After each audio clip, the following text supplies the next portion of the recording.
In today's video, I'm going to teach you how to install Node.js on Windows and set up Claude Code from the website to the command line. Start by opening your browser and heading to the official Node.js website.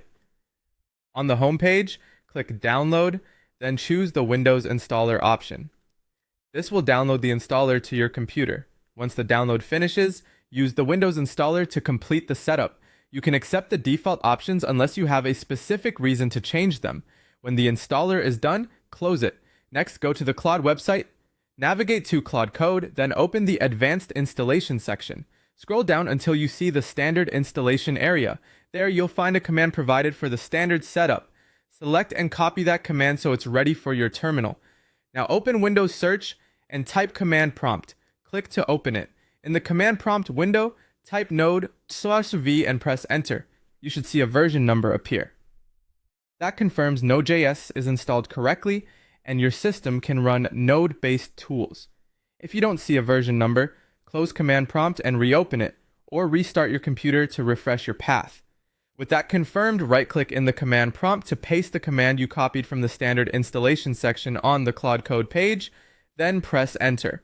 Let it run until it finishes. This may take a minute depending on your connection and system. After the installation completes, open File Explorer. Go to a location where you want to work, right-click in the blank area and create a new folder. Rename it to something meaningful for your project. Then open that folder. Click the address bar at the top of File Explorer, type CMD, and press enter. This opens a command prompt directly inside that folder, which keeps your files organized. In this new command prompt window, type Claude and press enter.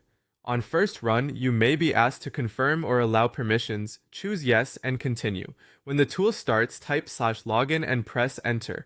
Follow the on-screen instructions to complete sign in your browser. To use Claude Code through the command line, you'll need an active subscription. Complete the purchase if prompted, then return to the terminal. At this point, Node.js is installed, Claude Code is set up, and your workspace folder is ready. You can now use the Claude command from